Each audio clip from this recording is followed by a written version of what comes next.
আজকে একটা বিশেষ দিন, সবাই বুঝেছেন এটা বিজয়ের দিন।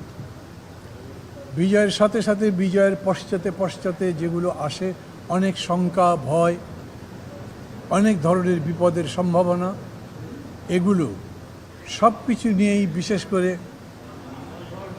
ফ্যাসিবাদী সরকার নির্লজ্জ কাপুরুষের মতো পলায়ন করবার পর যিনি বলেছিলেন যে আমি পালাই না, নাম বলেছিলেন নিজে আমি পালাই না, পালিয়ে যাবার পরে সমস্ত ব্যাপারটা এতই বিশৃঙ্খল হয়েছে, সেই প্রেক্ষিতে এখন যিনি বা যারা ক্ষমতায় আছেন বা দায়িত্বে আছেন তারা আমাদের কাছে সহযোগিতা চেয়ে কথা বলবার জন্য বলেছিলেন। সেই পরিপ্রেক্ষিতে আজকের এই বৈঠক। জানেন আপনারা, দুপুরে বা বিকেলের দিকে এর আগে বাংলাদেশ সেনাবাহিনীর প্রধান লেফটেন্যান্ট জেনারেল ওয়াকারুজ্জামান উনি তারপরে তিনি নিজেই বলেছিলেন যে এরপরে তিনি গণভবনে আসবেন এবং সেখানে বঙ্গভবনে আসবেন এবং সেখানে তিনি রাষ্ট্রপতির সঙ্গে আমাদের সাথে আবার কথা বলবেন। আমরা সেই কথা বললাম। এটার উপরে আমরা খুব সংক্ষেপে আপনাদের কাছে বলবো, শুধু কয়েকটা কথা বলি। বর্তমান পরিস্থিতি নিয়ে বিস্তারিত আলোচনা হয়েছে, প্রায় সব নেতাই কথাবার্তা বলেছেন, আমরাও কথা বলেছি। বিশেষ করে আমরা প্রথমেই যারা এই আন্দোলন জয়যুক্ত করবার জন্য নিজেদের জীবন দিয়েছেন, শহীদ হয়েছেন, তাদের স্মৃতির প্রতি শ্রদ্ধা জানিয়ে দাঁড়িয়ে 1 মিনিট নীরবতা পালন করেছি, দোয়া করেছি এবং তাদের স্মরণ করেছি এরকম করে।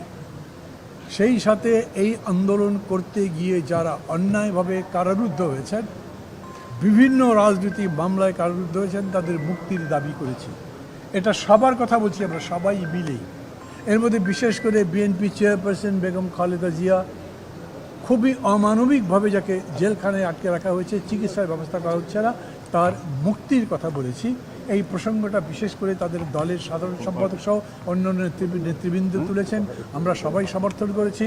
সরকার পক্ষ থেকে, মানে এখন যারা সরকারের প্রতিনিধিত্ব করেন, প্রেসিডেন্ট এবং প্রধান সেনাপতি, তারা বলেছেন এই ব্যাপারে যত শীঘ্র সম্ভব ব্যবস্থা নেবেন এবং তাকে মুক্ত করবেন, তারপরে তার সুচিকিৎসার জন্য অবিলম্বে ব্যবস্থা করবেন। দেশ জুড়ে এই ঘটনার পরে যেরকম কাপুরুষের মতো অতীতের সরকার পালিয়ে গেছেন মাত্র আজকেই, তারপরে যে শূন্যতা এবং ভয়াবহতা তৈরি হয়েছে, এই পরিস্থিতির মোকাবেলা করার জন্যে আমরা সবাই মিলে বলেছি যাতে কোনো রকম নৈরাজ্য না হয়, কোনো রকম বিশৃঙ্খলা না হয়। যারা লুটপাটকারী, যারা সুযোগ সন্ধানী, যারা যে কোনোভাবে পরিস্থিতির সুযোগ নেওয়ার চেষ্টা করে, আইন শৃঙ্খলা পরিস্থিতির ব্যাঘাত ঘটিয়ে অন্যান্য কিছু করে, তাদেরকে রোখার জন্যে আমাদের সম্মিলিত একটা আহ্বান জানাতে হবে। আমরা সেই আহ্বান জানিয়েছি এবং তার প্রেক্ষিতে আজকে রাত্রেবেলায় আশা করছি ওখানে উনি বলেছেন রাষ্ট্রপতি জাতির উদ্দেশ্যে একটা ভাষণ দেবেন এবং প্রধান সেনাপতিরও একটা বক্তব্য এই প্রসঙ্গে থাকবে। আমরা বলেছি বিশেষ করে এই শূন্যতা দীর্ঘস্থায়িত হতে দেওয়াই যাবে না, অতএব যত তাড়াতাড়ি সম্ভব এই শূন্যস্থান পূরণ করবার জন্যে একটি অন্তর্বর্তী সরকার গঠন করতে হবে এবং সেটা সবার সাথে আলোচনা করে গঠন করা হবে। আমরা যারা আন্দোলনটা করেছেন সেই শিক্ষার্থীদের এই ব্যাপারে যে সমস্ত মত, যে সমস্ত ফিলিং, অনুভূতি, সেগুলোকেও ধারণ করবার জন্য বলেছি রাষ্ট্রপতিকে এবং প্রধান সেনাপতিকে তথা সেনাবাহিনীকে যে আপনারা তাদের সঙ্গে আলাদা করে কথা বলেন, তাদেরকে বোঝাবার চেষ্টা করেন এবং তাদের মাধ্যমেই এই পরিস্থিতিটার মোকাবেলার জন্য চেষ্টা করেন।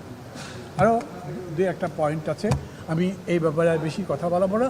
আপনাদের মাধ্যমে গণতন্ত্র মঞ্চের পক্ষ থেকে এই জনগণের বিজয়কে আন্তরিক অভিনন্দন জানাচ্ছি। আমরা সবাই যারা লড়াই করেছেন তাদের অভিনন্দন জানাচ্ছি, যারা পিতা হারিয়েছেন, যারা সন্তান হারিয়েছেন, শোক সন্তপ্ত পরিবার, তাদের সবার প্রতি গভীর সমবেদনা জানাচ্ছি এবং এই আন্দোলনকে একটা রাষ্ট্র পরিবর্তনে, সরকারের সাথে সাথে প্রশাসন পরিবর্তনের লড়াই যাতে রূপান্তরিত করা যায়, সেই লড়াইকেও অব্যাহত রাখবার জন্যে আমরা আমাদের প্রচেষ্টা অব্যাহত রাখব।